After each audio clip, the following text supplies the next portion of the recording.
Isa sa atin kasi naririto tayo sa panambahang ito na sama-sama na mag-aaral at magpuri sa Panginoon. Ang aking ang tema po ng aking sa devotion po, ang Espiritu Santo at ang panalangin. Yun ho ang pinaka-importante sa isang Kristiyano na dapat ho natin maunawaan kung paano ho talaga kumilos ang banal na Espiritu Santo sa pamamagitan ng panalangin po. Ito po, basahin ho natin ang 1 Samuel 7, chapter 7, verse 5 po.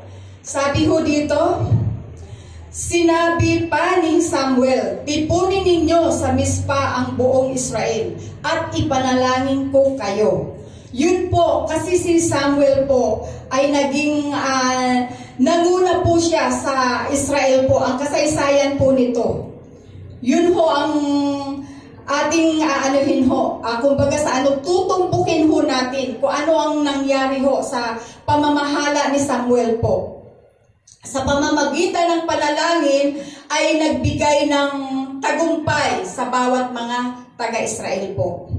Sabi ho dito, puntahan ho natin sa Lucas po. Lucas 11:13. Kung sabi dito, kung kayo'y masasama ay marunong magbigay ng mabubuting bagay sa inyong mga anak, gaano pa kaya ang inyong amang nasa langit? Ibibigay niya ang Espiritu Santo sa mga humihingi sa Kanya. So, doon na po pumasok ko.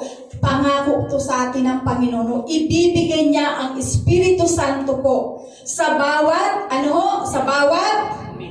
humihingi sa Kanya po. So, sa bawat isa ho sa atin, magtiwala ho tayo at matuto ho tayo laging humingi sa Panginoon po. Kasi sabi nga dito, kung kayo'y masasama ay marunong magbigay ng mabuting bagay sa inyong mga anak, gaano pa kaya, gaano pa kaya ang iyong amang nasa langit? Di ba ho? Kung palalawagin ho natin ang ating kaisipan, talagang mararamdaman natin ang talagang whole support ng Panginoon sa bawat humihingi sa Kanya. Yun po ang ho. So, ano ang ibinigay ho sa bawat mga anak po na lumalapit sa Kanya? Espiritu Santo po. Yun ho ang pinakamaganda ho sa bawat mga Kristiyano na marunong lumapit sa Panginoon. Ibinibigay niya ang banal na Espiritu sa bawat humihingi sa Kanya. So, puntahan po natin Gawa po 31 po. Sabi dito, pagkatapos nilang manalangin, nayanig ang pinagtitipunan nila. Silang lahat ay napuspos ng Espiritu Santo at buong tapang na nangaral ng salita ng Diyos. Biruin mo po, pag binigay ho sa atin ang banal na Espiritu Santo, nawawala na ho yung takot ho sa ating puso na hindi ho tayo na makapagpahayag ng salita ho ng Diyos. Di ba po? Napakaganda po kasi kung panghahawakan lagi ho natin ang salita ng Diyos, hindi ho tayo mag-aagam-agam. Amen. Hindi ho tayo matatakot. Dahilan ang takot ho dapat sa Panginoon, hindi sa mga gawa ng kaaway. Amen. So, napakasarap po. Kung nanamnamin ho lagi natin ang presensya ho ng Panginoon, nandyan ho lagi ang gabay ng banal na Espiritu Santo. So, ito po, puntahan ho natin ang Gawa 13. 2-3 po, sabi dito. Samantalang sila'y nag-aayuno, nandito po ang pag-aayuno, kaya kompletos ricados po tayo. Samantalang sila'y nag-aayuno at sumasamba sa Panginoon, sinabi sa kanila ng Espiritu Santo, nandito ho ang Espiritu Santo, ibukod ninyo sina Bernabe at Saulo. Sila'y hiniran ko para sa tanging gawain inilaan ko sa kanila. So, talaga hong nag-a-appoint po ang Panginoon na dapat magamit ho. Sabi ho sa 3 po, pagkatapos nilang mag-ayuno at nanalangin, ipinatong nila sa dalawa ang kanilang mga kamay at sila'y pinayaon. So talagang mayroon hong sa lingkod ho ng Panginoon na mga tinalaga sa mga iglesia po, ang mga pastor ho natin, ang mga nangunguna, talagang sila po ang nag-a-appoint. Sila po ang nag-a-appoint kung paano maging malago ang isang Kristiyano o isang iglesia po. Kaya ho, napakahalaga po yung appointment ho ng pastor.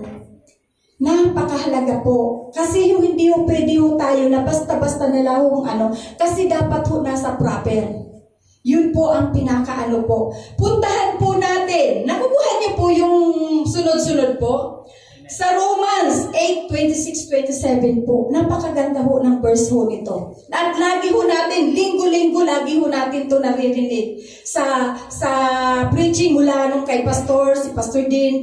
So ngayon po, sigundahan ko, kahit sa mga Bible study ho natin, prayer meeting po natin, pinapaulit-ulit ito sa atin na inaano sa ating puso na ilinalagay na bawat pangangailangan ho natin, naririyan ho siya. At nagbibigay ho sa atin ng sapat na gabay. Sabi ho dito sa Romans 8:26-27 po, gayon din naman, tinutulungan tayo ng Espiritu sa ating kahinaan. Hindi tayo marunong manalangin ng wasto, kaya ang Espiritu ang lumuluhod. Biruin niyo po, Espiritu Santo pa ho ang lumuluhod para sa atin po. Para sa atin, sa paraang di magagawa ng pananalita. So, sa bawat ho pagpapakumbaba natin, kasi ibig sabihin tayo naglumuluhod sa harapan ng Panginoon, ganon din ho ang ginagawa ng banal na Espiritu. Siya ho ang nangunguna, sumusunod lang po tayo. Di ba po? Namnamin po natin, palawagin ho natin ang kaisipan ho natin ngayon.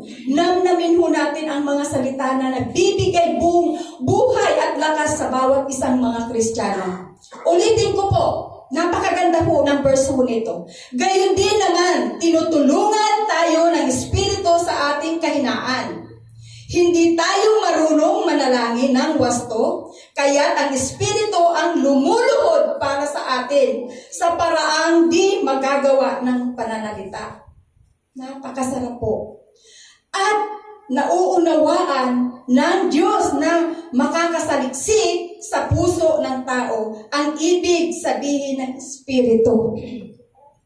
So yun ho, nakakasaliksik sa bawat puso natin. Kaya hindi pwede ho ang magsasaliksik ho tayong tao.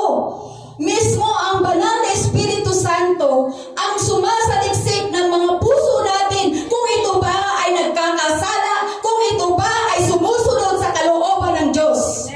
Yun po ang pinakamahalaga. Kaya hindi pwede ho tayo, kung makakarinig man tayo ng discouragement, huwag ho tayo ma-discourage dahil may Diyos na binigay binigay sa ating ang banal na Espiritu Santo na siyang sumasaliksik ng ating puso. Sabi ho dito, sapagkat ang Espiritu ay lumuluhod na naman, lumuluhod din pinagdidiinan na ang mismo ang banal na Espiritu Santo ang lumuluhod para sa atin. So sumusunod lang ho tayo sa ginagawa ng banal na Espiritu para sa mga banal ayon sa kalooban ng Diyos.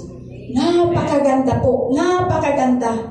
Kung tayo ho magbubulay-bulay ho ng salita ng Diyos, wala hong, kumbaga sa kung wala ho tayong kabig, sa buhay ho natin, basta sumunod lang ho tayo sa Panginoon. Ito po ang pinaka-last ho verse ho sa atin. Sa Ephesians 6:8 po. Ang lahat na ito'y gawin ninyo sa pamamagitan ng mga panalangin at pagsamo. So, ano ang gagawin mo natin? Panalangin lang at pagsamo sa Panginoon. Para mapagtagumpayan po natin ang anumang gumugulo sa ating kaisipan. Amen. Mismo ang banal na Espiritu ang nag-aayos ng ating kaisipan. Magtiwala tayo, manalangin ho tayo. Sabi, ang Espiritu Santo at ang panalangin, pagsamahin ho natin yun na inuutos sa atin na gawin ho natin.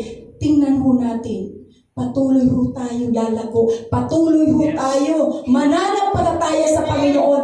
Ang Diyos ang magbibigay sa atin ng tamang direksyon ho, walang sino.